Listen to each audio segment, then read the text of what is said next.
Well, hello everybody. This is another amazing sharing that we are expecting so much to share with all of you. My name is Anthar Kharana, and I'm here with Kim Mcffaden, yeah. Hey Kim. Hiya. How are you?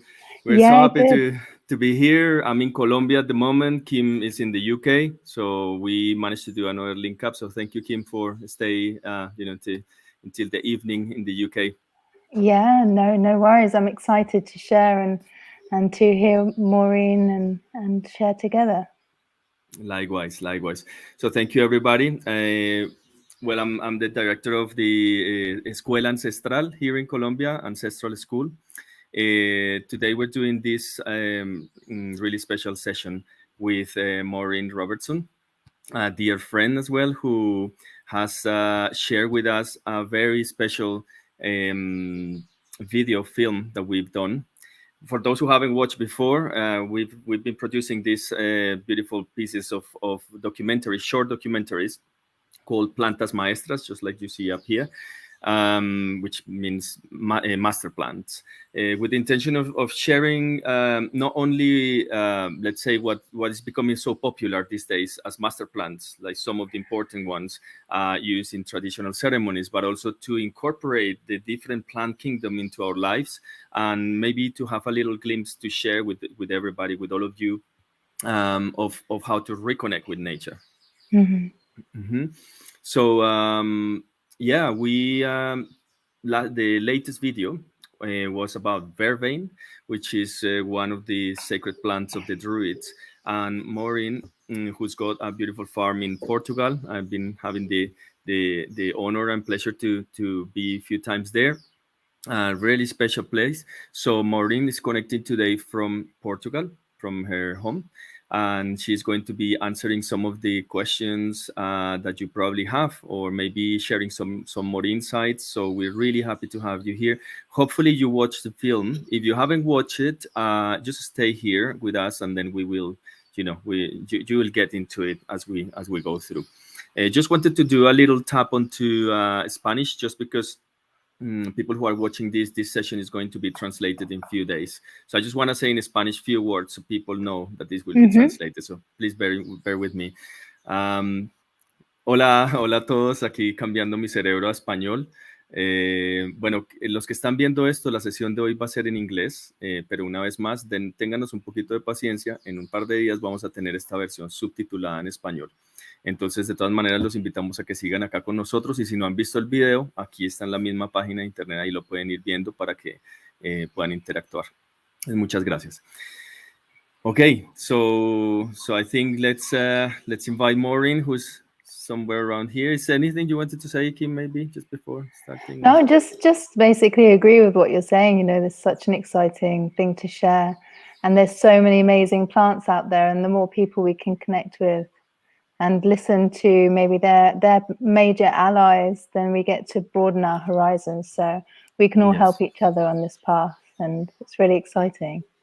Yeah, it's true. And I think one of the biggest points on this program so far, at least personally, and from different feedbacks that I've been receiving, is so great to get such a deeper view of plants that we are surrounded by, or that we probably have seen or at least have heard before, and we didn't really know much about it. And through this process, I think all of us, we've been getting deeper into this knowledge.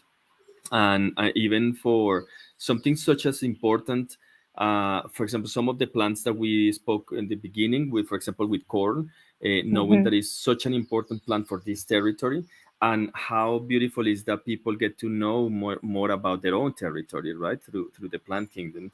And then we were sharing with you about how important for the Celtic culture, for example, and many people who live in Celtic territories, that actually they don't know about this. So it's so special to reconnect those links, isn't it?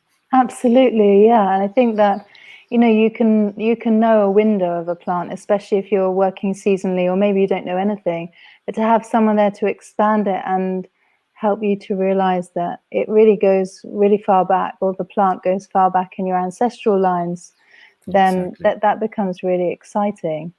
Absolutely. Yeah, it's amazing. Well, so let's invite Maureen to join us tonight or today here in Yeah. Colombia. Hello, Maureen. Hey. Hi, Hey. Kim. Hi, Anthar. Hello. Good to see you here, as always. How's everything in Portugal? Oh, we're doing good here. We're just starting to get the first rains of the autumn, and it's like a second spring. We start to see some of the plants coming back that had to hunker down into their root system during the hot, dry summer. That's right. Yeah, so we've just had our first kind of drizzle of rain after 5 months. So right. Oh, that's interesting, because I remember the time when I went there, I saw, there's lots of dry land as well. And I wondered, with this breeze and this new fresh water, it could be very nutritious, no? It could be like such an impact for the earth there. Yeah. I mean, it's actually really good to have it come first as a drizzle, because often when it rains, it pours, and then you get these torrents running down the land, and there's not enough time for the soil to absorb it. So we've been putting in these water swathes, they're called, which are like water retention rock curves, to just try and slow down the torrential rain and collect a little bit. And you can actually see it working. You can see that there's plants growing just behind the rock wall. Great. You know, so yeah. Yeah, sounds good. Hi, Maureen, would you wanna just tell us a little bit where you are now, just so people know a little bit more into context where you are and the farm, and maybe just a little bit you want to share with us before? Yeah. Well, my family were from Ireland, and they immigrated to London in the 50s. So I kind of consider myself to be London Irish. And then I went to Scotland when I was undertaking my master's degree, and I began my training in herbal medicine at the same time. And then I stayed put. I got into my Celtic roots through Scotland was first called Scotia Minor, after Ireland, which was Scotia Major. So and Ireland in the 5th century was the main scholar place in the whole of Europe. People travelled from all over Europe to study under the Celtic Church, really, the monks and the literary scholars, the writers, and the folkloric, preserving the folklore of the old Irish language.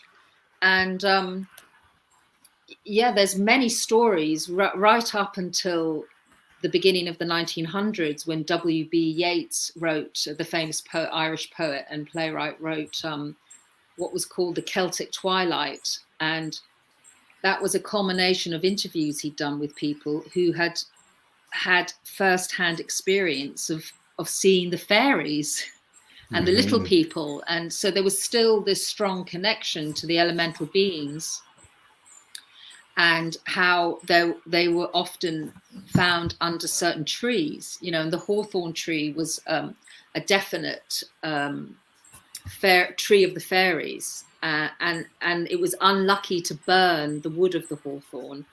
And often these kind of sayings, or these these forewarnings were practical as well as energetic, because hawthorn doesn't burn very well as wood, but it's very much an ancient tree that keeps growing very, very slowly. The tips, when you look at the tips where the flowers and the fruits are formed, the lines, the circular lines which are indicating each annual growth, are really close together. So it's a very slow growing tree.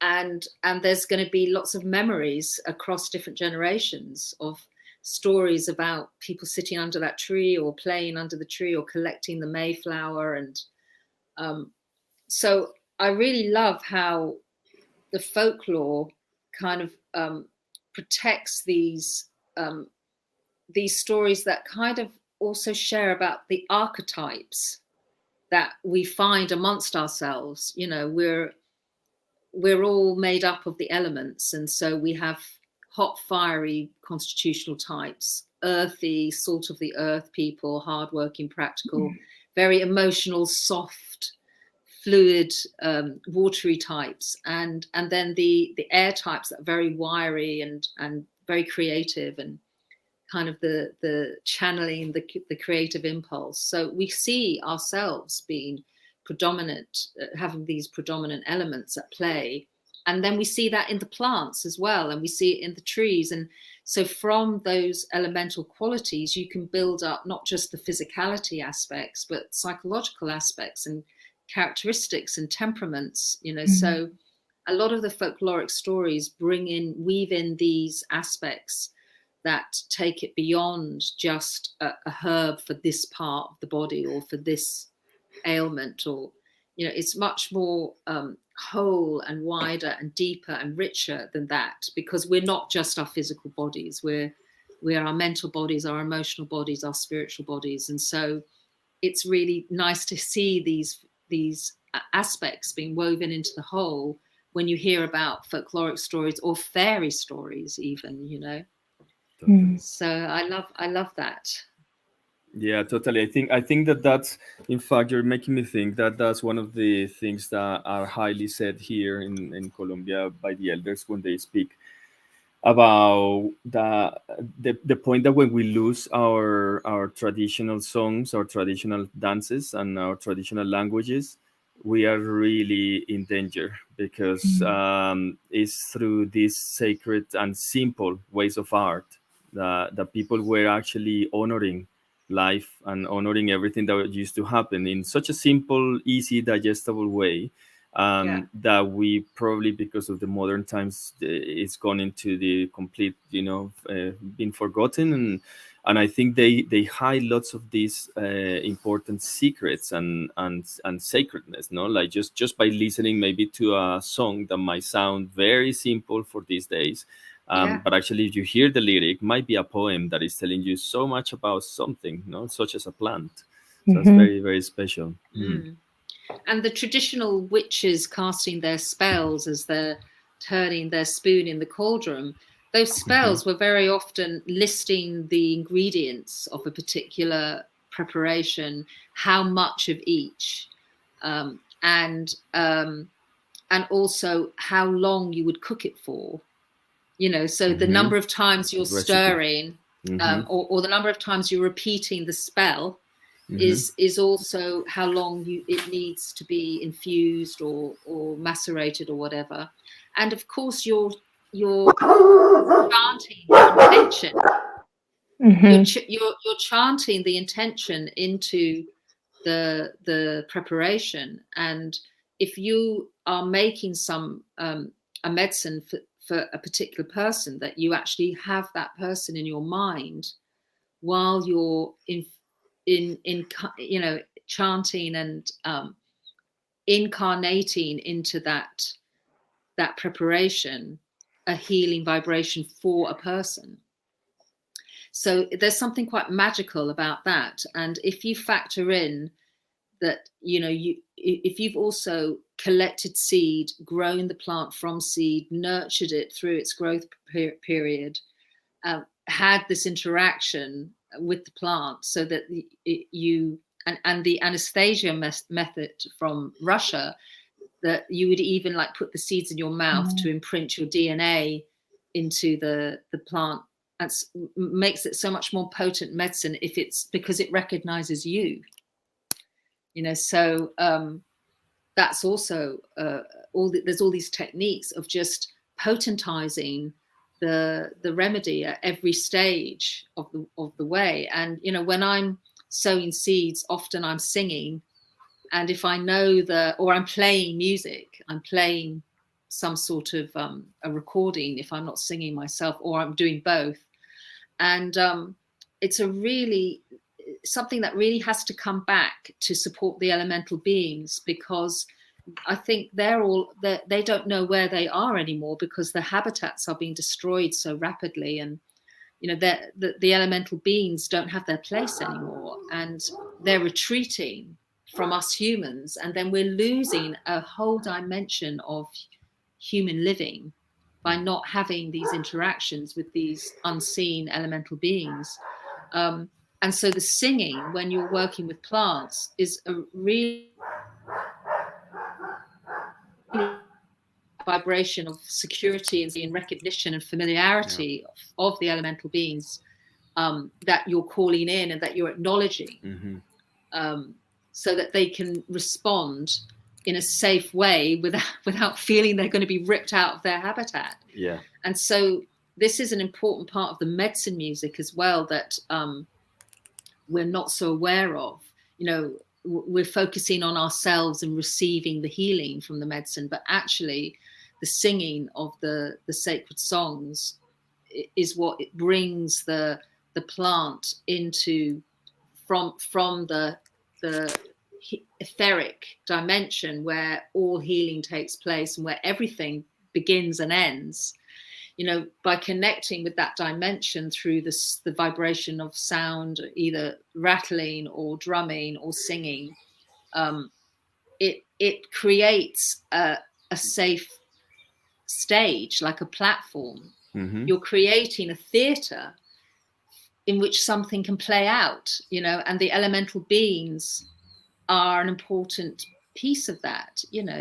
The fairies, the elves, the water nymphs, the deities that we associate with the elemental forces in the world, like Yamanjar is the goddess of the deity of the waves of the ocean, and Oshun is the deity of the waterfall and the woodland water, and then of course we have the great green man Pan himself, who is the god of nature, and with all his mischief and his celebrating with the nymphs and the other satyrs. So these nature elements are part of the whole, and the plants are the way that we can still connect with them. Exactly. So I think that's another really important part of healing our planet, is to create the conditions for all these elemental beings and to come back and weave their magic again. Absolutely. Yeah, definitely. Well, I had a one question just now that you tap a little bit the topic, just before actually maybe entering through Vervain. It connected obviously with that, which is about because you're talking about, let's say, plants getting onto sometimes even different environments and different, like unrooted pretty much in a way. And when you spoke at the beginning as well about the hunting of the witches and all that, which happened massively in your territory particularly, what do you think? I mean, because nowadays even herbalism still has a very huge impact related to that history, doesn't it? Like those who used to work with plants, with herbs, all that. Sometimes I guess you still feel the weight of history within your DNA, within your your ancestral lineage.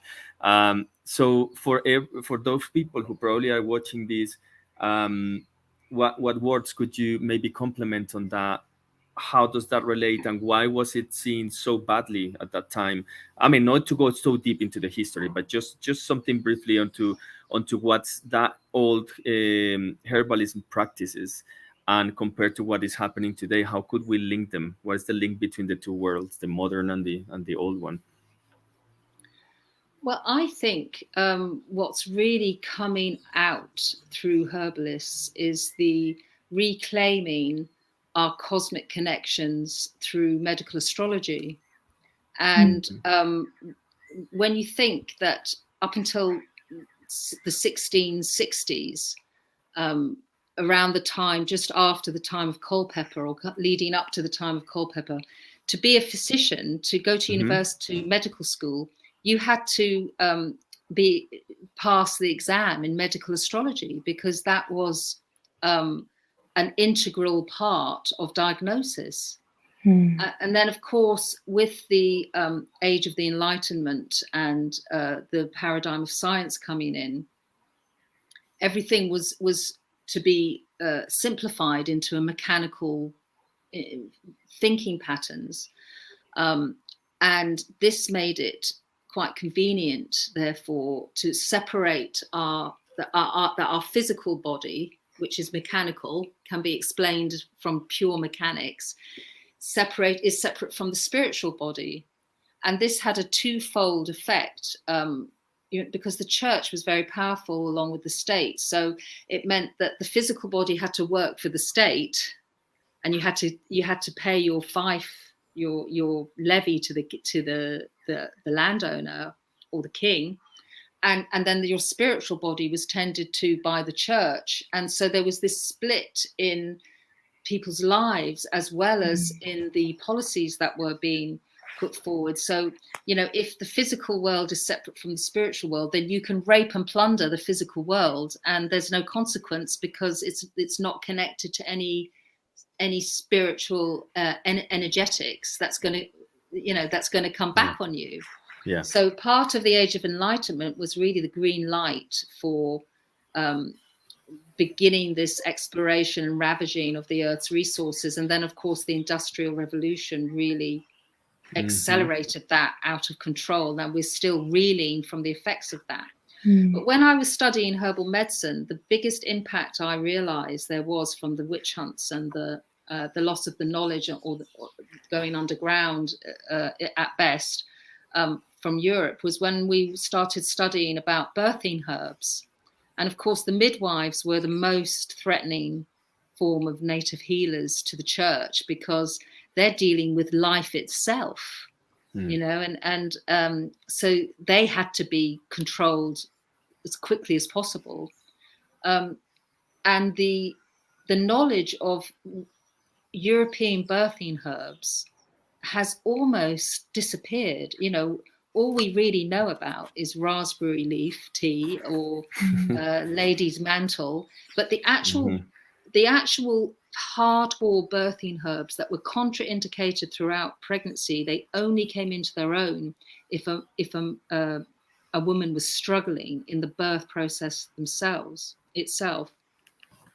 They are all North American herbs that were shared by the native, the First Nations people in America, because the European birthing herbs the knowledge of those were wiped out so completely that we didn't have anything left, and we had to borrow the information from the other side of the Atlantic to come back, and that got incorporated into our materia medica. So the main birthing herbs, the black cohosh, the blue cohosh, the birth root, the beth root, the partridge berry, that are all really important birthing herbs to help a woman get over a stall in the labor or painful, really, to just get her through that process, are all North American, because we lost the knowledge so completely.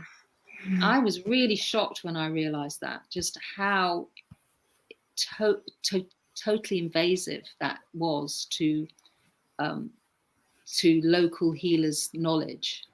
Yeah, and important to see how through history it changes, no? Like something that started there suddenly mixes and becomes something else, maybe because that's what the history is also. It's like in our case as well with the whole mixture of cultures and everything. It's interesting to see what spreads out after that. Kim, did you have any questions just before entering into our audience? See if anybody has some questions. If any of you have some questions, just please having them in mind, and we can do some sharing. Questions. I suppose that if people are what they've watched your video on Vervain, and they're thinking, okay, what's the best way for me to engage and to go on a quest to see how Vervain wants to be, I don't know, whether ingested through a tea or a tincture, or what's your suggestion to people? Would it be to find herbalists, maybe go out and look for the plant? I don't know. What's your recommendation for people to start the process? Well, if you can get hold of seeds, she's quite a wonderful plant to watch grow, and she transforms through her growing quite dramatically as well.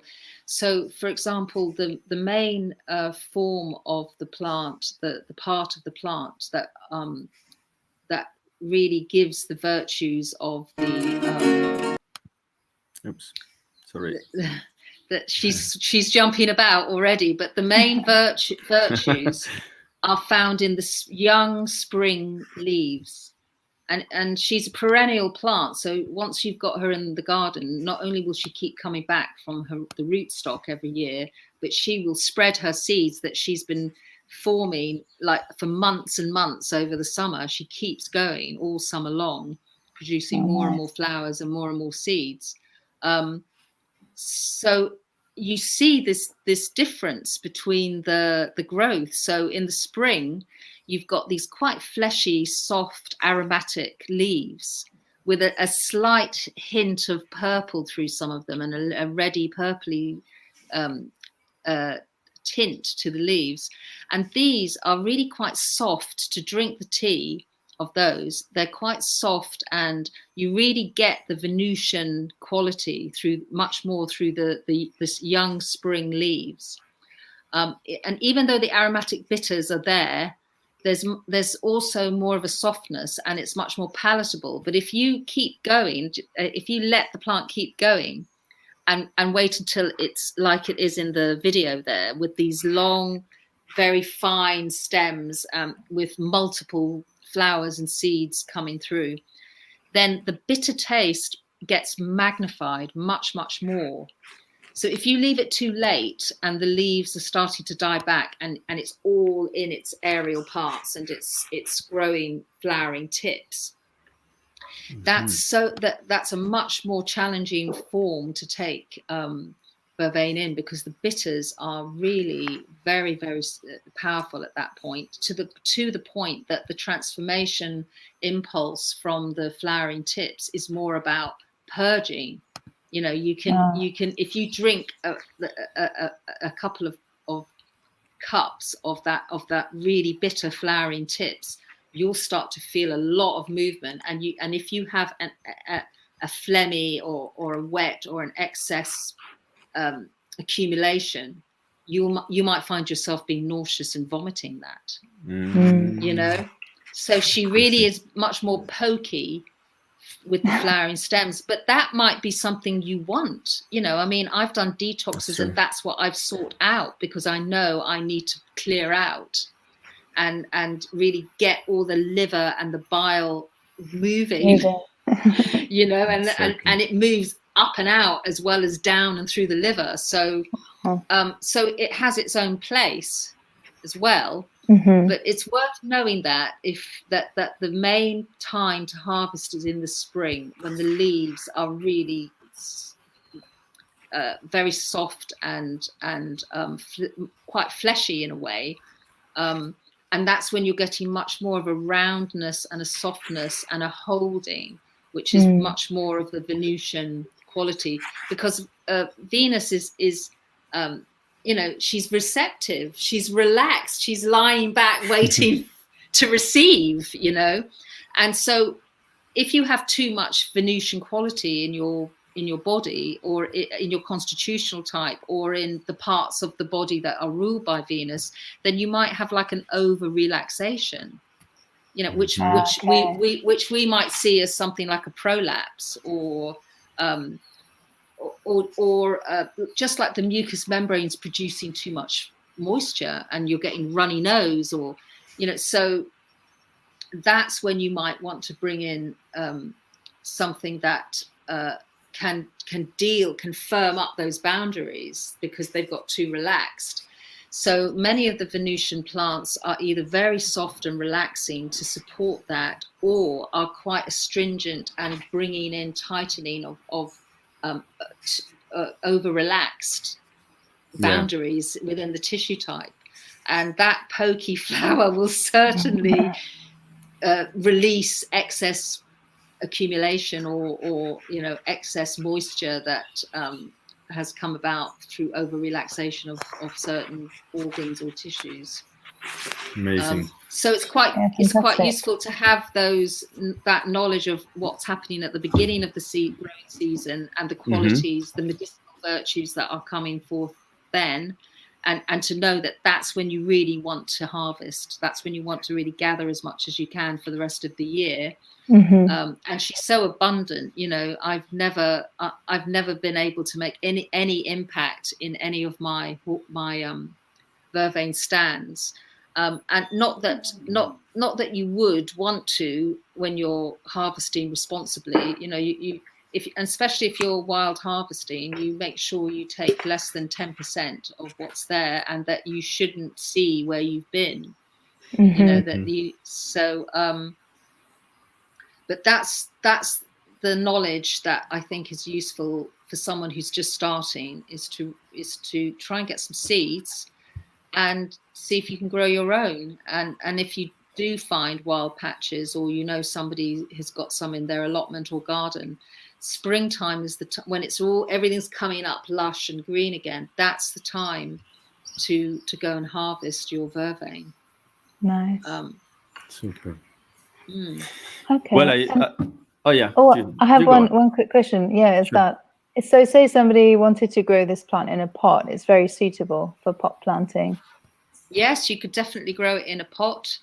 And then if you have a pot in your kitchen windowsill, you can just pick 1 or 2 leaves every day to make your tea, because you don't need much more than that. The bitterness is going to be overpowering if you make a strong infusion. But interestingly, the nicest, I think, the most delicious way of drinking Vervain is to make an alcoholic tincture. And because the aromatic bitters are water soluble, you don't need a really high concentration of alcohol. So you can just buy a bottle of vodka from your nearest supermarket. When I go in and I buy like 5 bottles of vodka to make check my on medicine. Your cupboard. Yeah, they're like, oh, she's back in again. You know, you could just buy a bottle of vodka, get a jam jar full of fresh Vervain leaves, and just cover them. Make sure you leave maybe a centimetre above, so that there's of alcohol, so that there's no plant material exposed, which could then oxidize. And you literally watch the colour as you go back every day to shake the tincture and make your prayers and your intentions at each step of the tincture maceration process. You start to notice that the vodka, the transparent vodka, starts to take on sort of browny colours from the leaves, and then as each day progresses, it goes blacker and blacker and blacker until once the medicine's ready, it's completely black. Wow. It's like there's been this magical transformation within the maceration process. And most fresh tinctures take on the colour of pigments, like St. John's wort is bright blood red, and comfrey is really, really green, and hawthorn berries are really red as well. And so it's really incredible that Vervain becomes jet black and sweetens somehow, brings that Venusian sweetness, and it's delicious as a tincture. It's actually delicious. There's still a hint of the bitterness, but the aromatic qualities of the bitters are much more predominant. Wow. And it's my favourite way of taking Vervain. And then, of course, if you're quite a sensitive constitutional type, and you don't really want to have strong material doses of tincture, or if the bitterness is too drying for you, if you're an air constitutional type, then you can, of course, make a flower remedy. And Vervain was one of Dr. Edward Bach's main flower remedies that he saw was indicated for people that were like of a fiery constitutional type. With the fiery types are the leaders, because they're on a mission. They're like the fire just cuts straight through. You can't stop it. So fiery constitutional types are our main leaders because they've got the clarity. The fire brings the clarity, and then they know how to direct as well. They're directors. And if that goes a little bit too far, if you get almost obsessive with your mission, you no longer become the leader that people want to follow because you're too full on, and you're maybe too restrictive with the way that the mission is accomplished. It has to be done in this way. And if you're doing it slightly like that, then that's not good, no good. So they start to lose followers, and then they're having to force it in a way through almost evangelical zeal. I mean, it's quite interesting. Here we are again with the missionaries that were obsessed with a particular dogmatic approach to religion, that they ended up, if you're not going to believe in my God, then you're better off dead and we're going to kill you. I mean, how skewed did that all get? And that's a very kind of excess, out of control temperament that Vervain is needed for. To if you're like you've got this zealous evangelical blinkered one-track mind, then you really need to let that soften and let that open a bit again, and calm down a bit and relax a bit, because these fiery types can get burnt out with it. If you're so obsessive, you lose the balance and you burn out, and you burn everyone else out around you. So Vervain flower essence, according to Dr. Edward Bach, was indicated for people that were over evangelical about whatever they believed in. And that's why I was saying in the video that I think it's a really important remedy for all these polarizations that we're having with,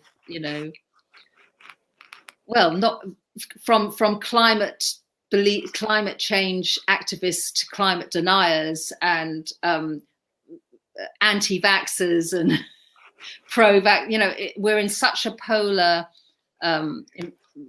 world now that we all could do with a bit of Vervain to just make those really hard, rigid boundaries a little bit softer, and create a little bit of space and relaxation for something else to come in.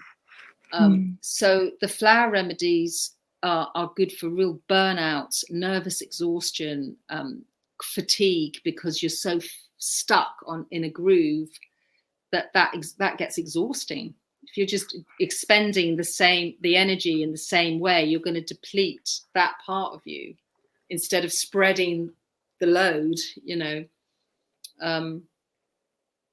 And from a practical point of view, if you don't want to uproot a plant from its earthed position, you can always make a flower remedy by bending the stem towards where you've got your bowl of water to infuse the flower in, and maybe hold it down with a stick, keeping it in the water. And then once you've received the energetic imprint that's been infused through the sun into the water, you can just release the stem and let it go back in place, and you haven't actually taken any physical part of the plant away from its living form. So that's a very environmental way of making medicine, because the plant isn't suffering removed. anything. Isn't removed from its main stem at all. And then you would strain that flower, the water that the flowers have been in, and you should always use glass bowls, or ideally crystal bowls, or bowls of beauty, because it's a herb of Venus, remember. But all flower remedies really should be in glass, in as pure a form as possible. You don't use metal, and you don't use a metal spoon or a metal sieve to strain it out. It's better to use like a muslin cloth. And then what you would do is preserve that flower remedy, because the water has taken, through its ability to maintain memory and to be imprinted, is holding the energetic imprint of the plant. And if you taste it, it does taste like a weak cold infusion, because the sun has been in direct sunlight, and you only need a few hours to have that to taste that it's different. It's not just water anymore. Yeah, there's an infusion process of the physical chemical constituents as well as the energetics, and so you need to preserve that. And Dr. Bach used brandy, so he would use it was about 37% alcohol, I think. So, and you need 25% minimum to make your preparation bacteriostatic, to make sure it doesn't go off with bacterial growth.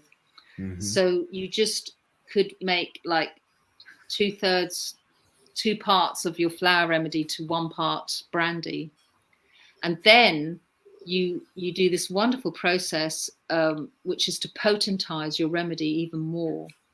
And you do that by deepening the imprint into the water, by shaking the water. It's called succussion.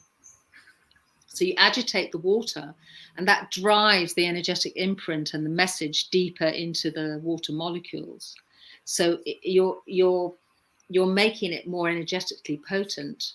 And it's similar to the homeopathic process of potentizing each cereal dilution. So it's a wonderful opportunity to further infuse your intention into the remedy as you're preparing it, as you're really bringing the brandy, the preserving, and the water and the energetics all together by this shaking, this succussion.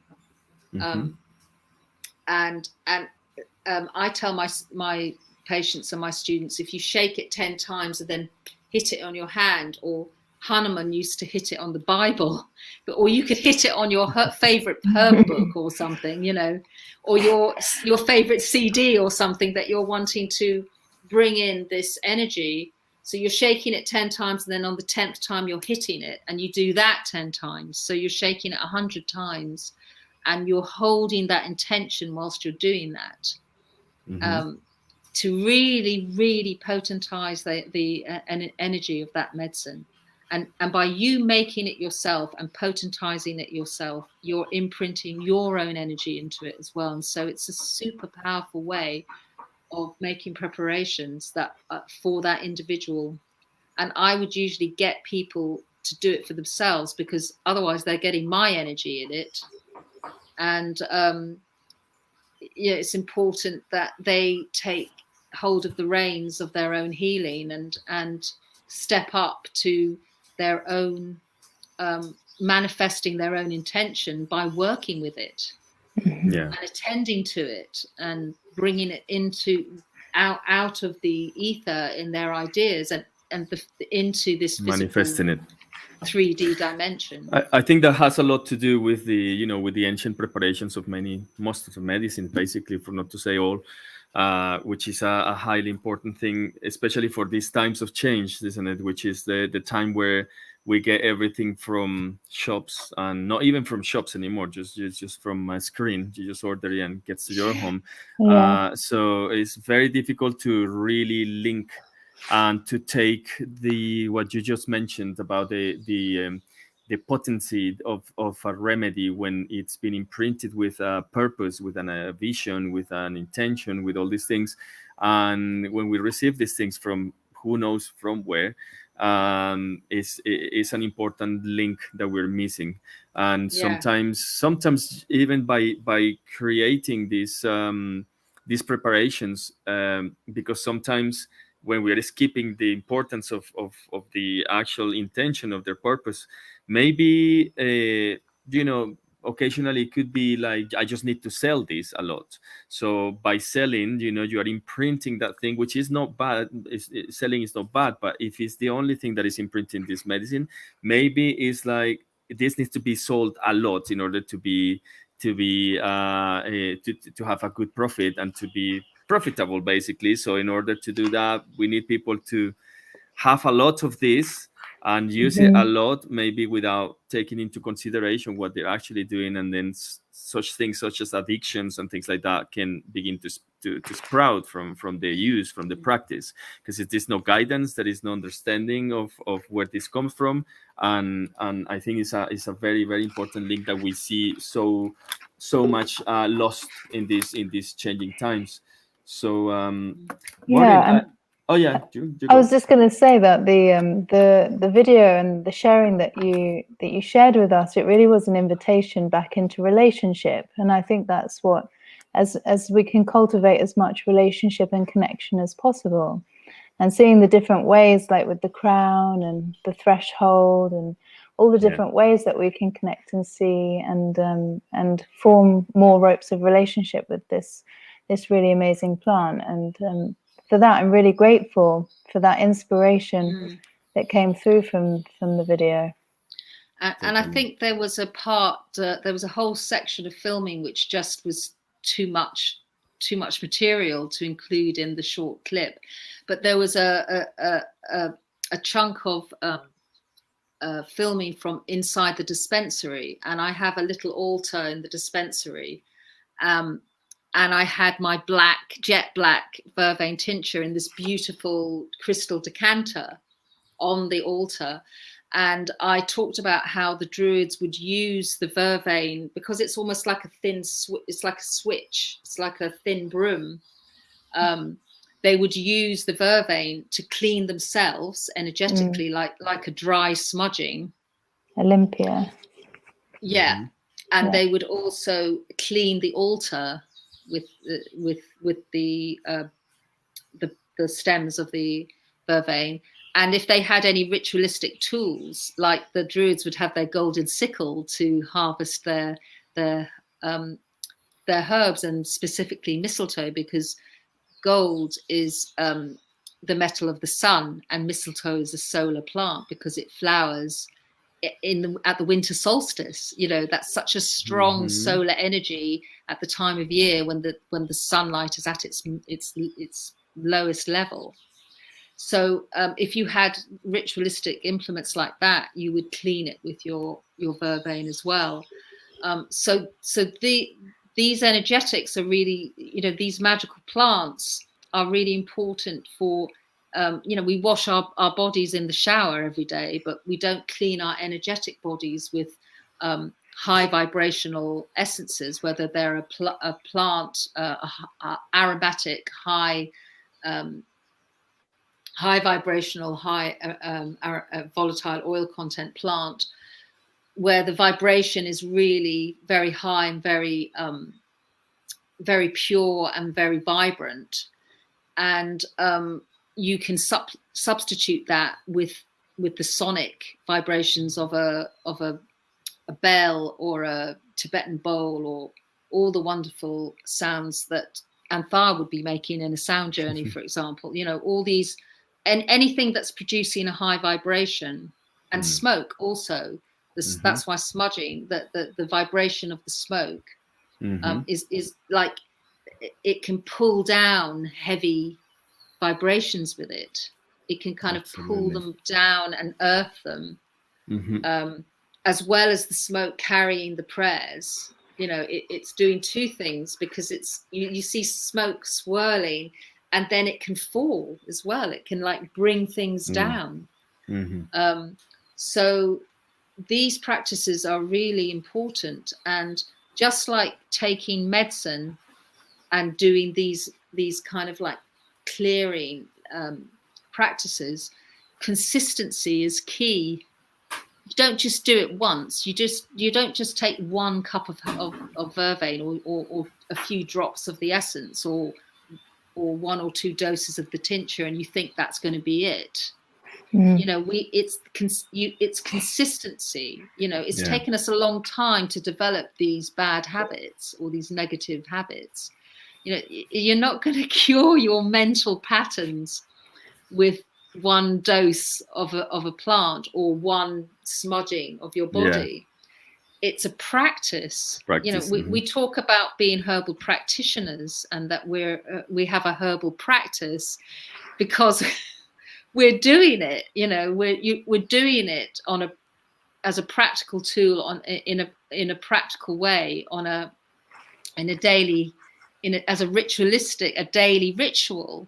We're either drinking our tea, or we're tending our plants, or we're singing our songs, or, you know, we're making our preparations, but we're engaging consistently as in a daily ritualistic manner. And that's what breaks the habits, and that's what breaks the shift in vibrations that have made us ill in the first place, or that we've absorbed from someone else or some other situation or some shock or fright. You know, that you need to get involved on a consistent basis, and that's why growing a plant is the best way in, I think, because you're seeing the living being evolve. Whole understanding. It's an alive. It's alive. It's not some dried up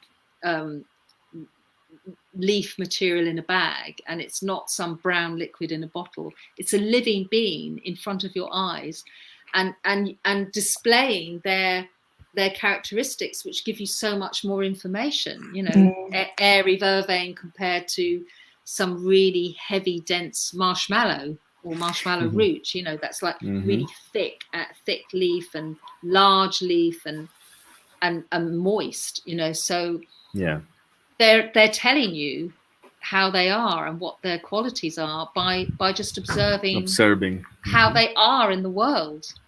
Absolutely. And that they're a living being. Beautiful. Well, here we have some people writing.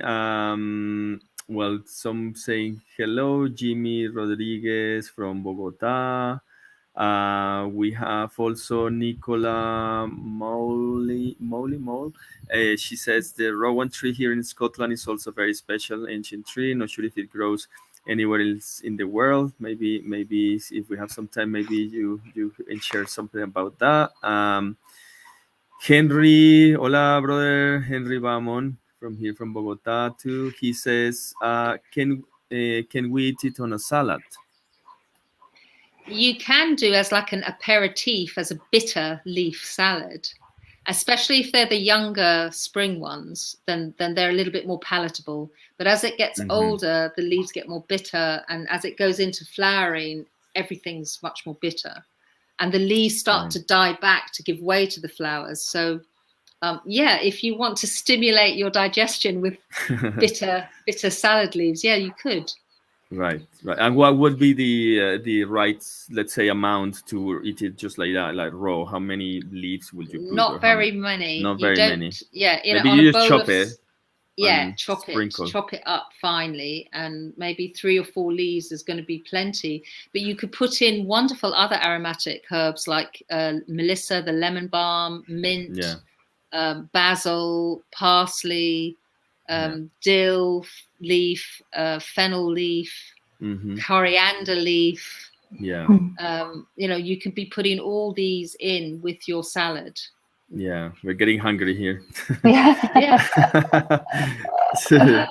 There is also Gerald Leaf. Hi from Ibiza. Very interesting. You learning so much.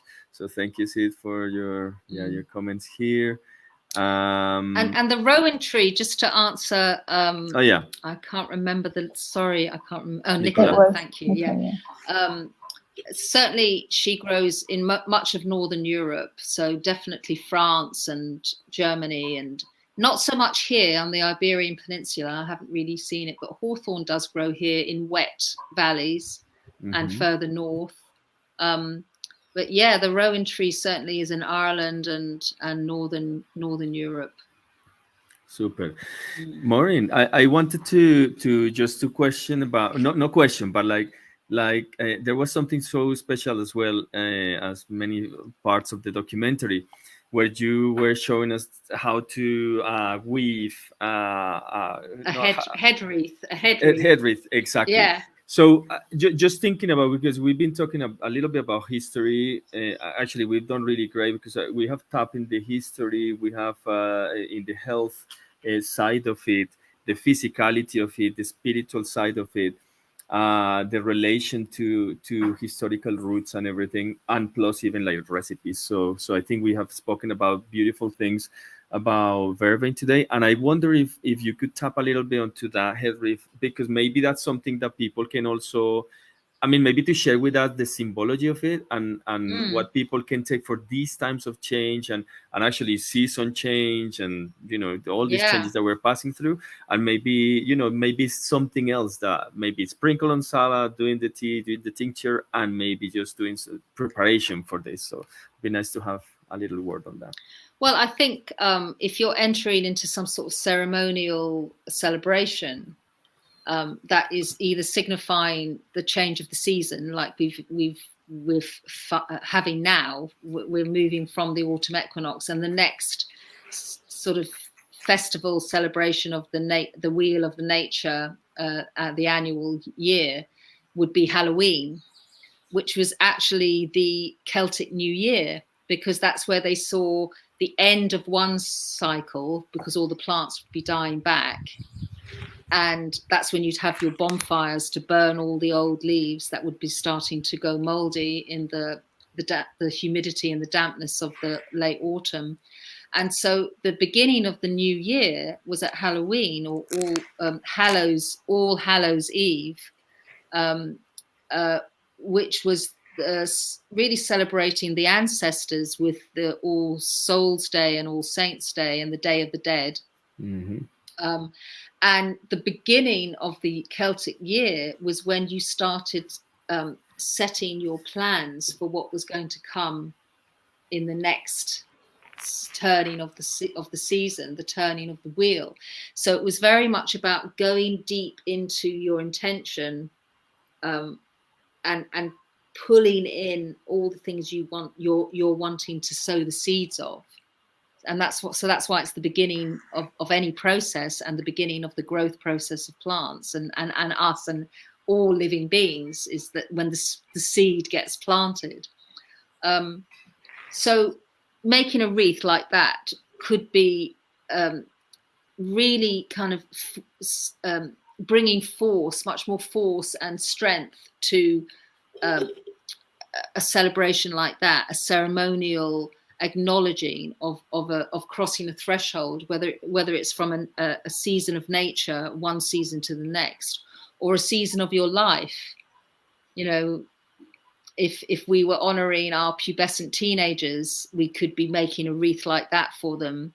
And traditionally this was for a bride's head wreath. That's what she'd wear, and she would be weaving her intentions into it. She would have to harvest the plants herself, have the conversation with the plant, bless me, give me your blessing on my day, and then weave her intentions for the union, the marriage, of a loving relationship and a happy life. And so you're weaving those intentions into your head wreath, and then you've got it right on your third eye where you're visioning. You're wearing it here. Traditionally, wreaths were of evergreen plants like bay laurel, or periwinkle, or rosemary, or pine conifers. And the bay laurel was the main one that the Romans used to wear, like the Caesars used to wear that laurel wreath. Mm-hmm. Which was signifying their crossing over to the ultimate, what is it, the supreme leader. They'd reached the pinnacle, and then the bay laurel is a solar plant.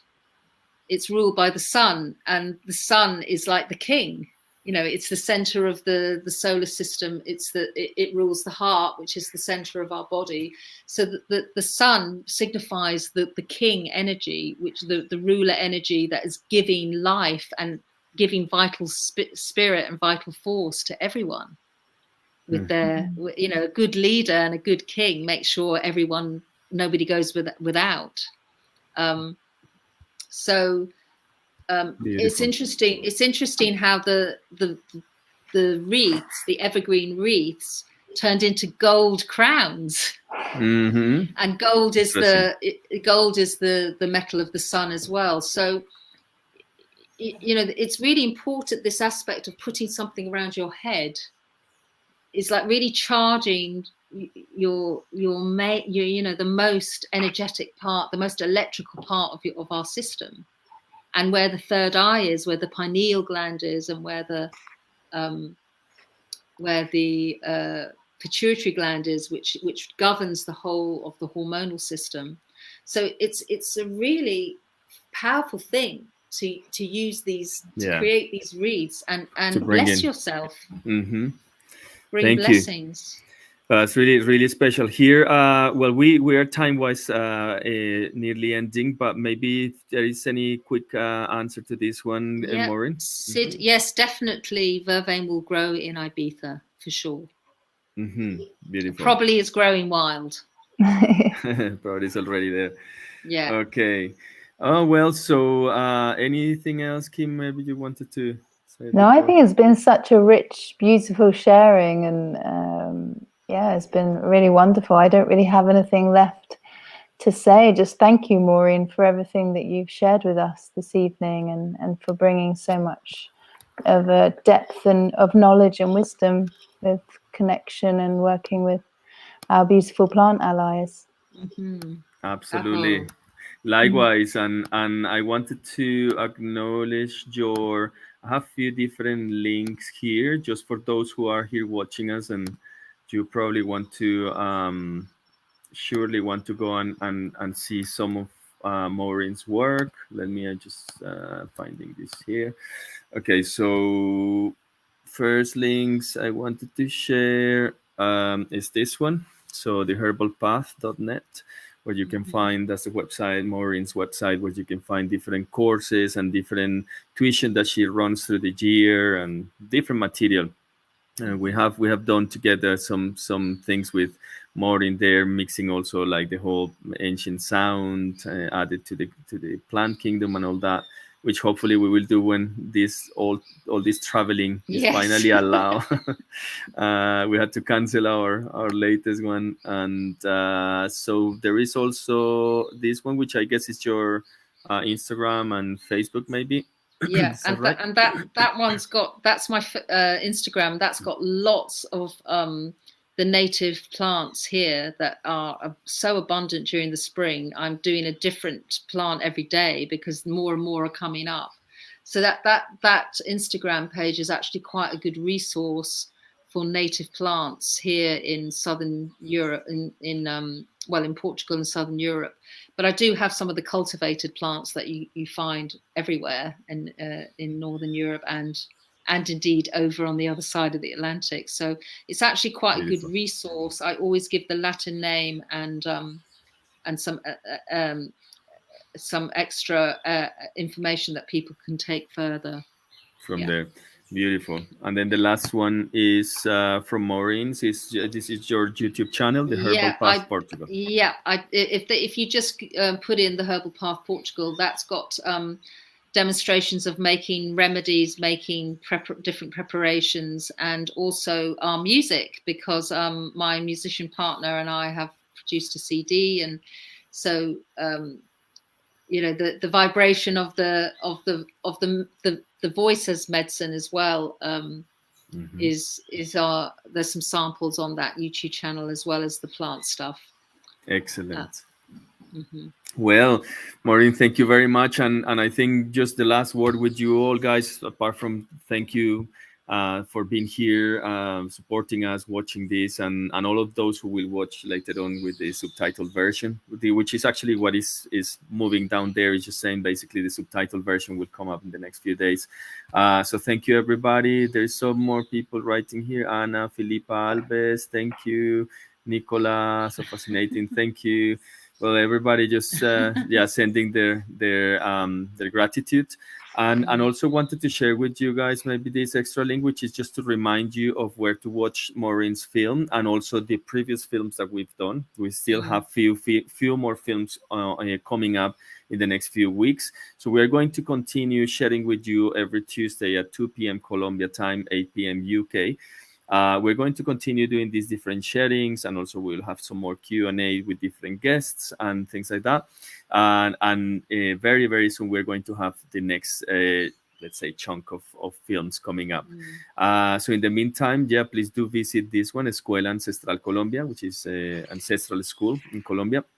And there on the Facebook page, just go to videos, and then you will find like a set of videos, like a playlist. And so you over there you will find Plantas Maestras, which is the name of the project, and then you can watch all the films and the different things that we've done around this. This is also subtitled with Spanish subtitles or English subtitles, depending on the guest.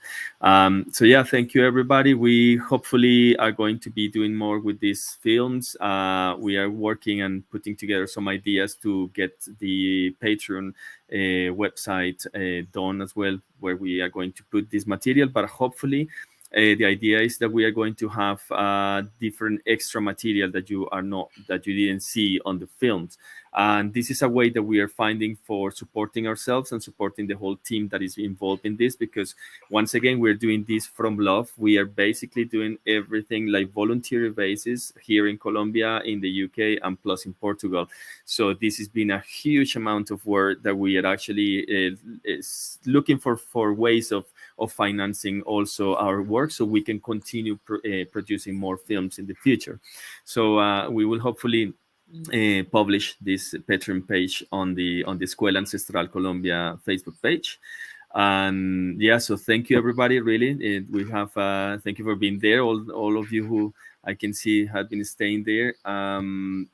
And we will see you next Tuesday with more stories to share. And thank you, Maureen. Thank you, and Jose. Thank you, to everybody. dear brother. And it's such an honor to be part of such an important project. So thank you for your confidence and your hard work. And thank you, Kim, for your support as well. It's a wonderful project, and very privileged to be part of it. Thank you. Thank you, Maureen. Thank you, Maureen. Thank you so much. Yeah, thank you, Kim. Thank you too. Bye-bye. Yeah, thank you. Yeah. And we'll see you all very, very soon. So thank you very much, and enjoy Vervain, and tell us all your stories. Maybe write on the Facebook page. Yeah. Tell us your stories of if you did this, you did that. What's your experience? Because get this ready. is what it's all about. Yeah, and get ready. Okay. See you everybody soon. Okay. Bye-bye. Thanks. Bye-bye. Ciao, ciao.